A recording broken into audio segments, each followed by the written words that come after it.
សួស្តីបងប្អូនទាំងអស់គ្នាថ្ងៃនេះ Homemade Food បាននាំយកនៅមុខម្ហូបដ៏សាមញ្ញមួយបែបទៀតហើយគឺសម្លម្ជូរយួនគ្រឿងសមុទ្រដូច្នេះដើម្បីកុំឲ្យទន្ទឹងរង់ចាំយូរសូមទស្សនាអំពីរបៀបធ្វើទាំងអស់គ្នាដែលជាដំបូងគឺនាងខ្ញុំមានបន្លែដូចជាម្នាស់ត្រឡាចប៉េងប៉ោះក្រអៅឈូកពងទានិងបង្គាចា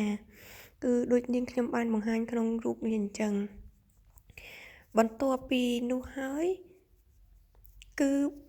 នាងខ្ញុំធ្វើការដាក់ដាំទឹកនៅពេលដែលទឹកពុះនាងខ្ញុំបានបង់ត្រឡាចចូលមុនគេបន្ទាប់ពីនោះមកគឺនាងខ្ញុំដាក់ជាមួយនឹងម្សៅស៊ុបស្ករត្នោតនិងទឹកត្រីរួចនាងខ្ញុំបន្ថែមអំបិលបន្តិចនៅពេលដែលទឹកបានពុះរួចហើយនាងខ្ញុំក៏ដាក់ជាមួយនឹងក្រអៅឈូក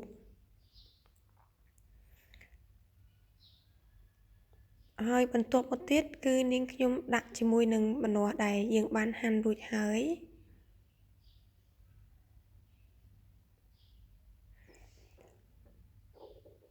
បន្ទាប់ពីយើងបានដាក់ម្នាស់ចូលរួចហើយគឺនាងខ្ញុំទុកឲ្យទឹកសម្លនោះបានមួយរំពោះនាងខ្ញុំក៏បន្ថែមជាមួយនឹងប៉េងប៉ោះ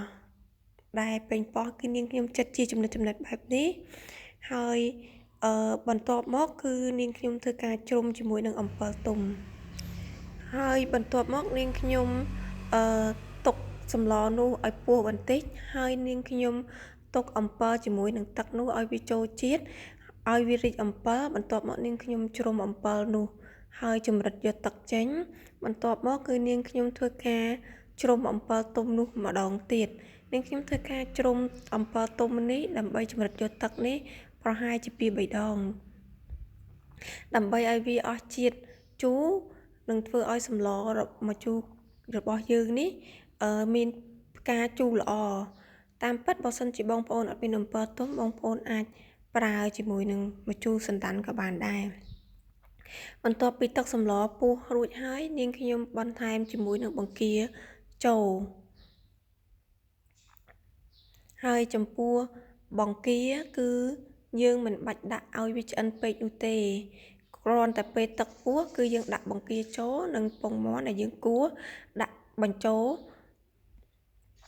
គ្នាតែម្ដងហើយបន្ទាប់មកគឺនាងខ្ញុំបន្តទុកទឹកសម្លនេះមួយរំពោះទៀតដោយមិនបាច់ឲ្យបង្គានិងពងមាន់នឹងឆ្អិនពេកទេចាឥឡូវនេះគឺបន្ទាប់ពីទឹកសម្លនាងខ្ញុំបានមួយរំពោះហើយនាងខ្ញុំក៏បន្ថែមជាមួយនឹងពងមាន់មួយគ្រាប់ទៀតដែលនាងខ្ញុំដាក់ទាំងមូលតែម្ដងហើយនាងខ្ញុំបន្ថែមជាមួយនឹងខ្ទឹមបំពងជាមួយនឹងជីរណាហើយនឹងម្អមឥឡូវឃើញថាសម្លរបស់យើងគឺបានឆ្អិនហើយគឺយើងឃើញថាវាសាមញ្ញងាយស្រួលនិងលឿនសម្រាប់ដែលយើងអត់មានពេលក្នុងការចម្អិនម្ហូបច្រើនចាចំពោះម្ហូបបែបនេះគឺយើងញ៉ាំក្តៅគឺមានរសជាតិឆ្ងាញ់តែម្ដងឥឡូវនេះគឺយើងមកសាកល្បងភ្លក់ជាមួយនឹងសម្លរបស់យើងទាំងអស់គ្នាហើយបងប្អូនក៏អាចសាកល្បងធ្វើតាមវិធីរបស់នាងខ្ញុំបានចំណេញពេលអរគុណសម្រាប់ការទស្សនាជួបគ្នានៅវីដេអូក្រោយ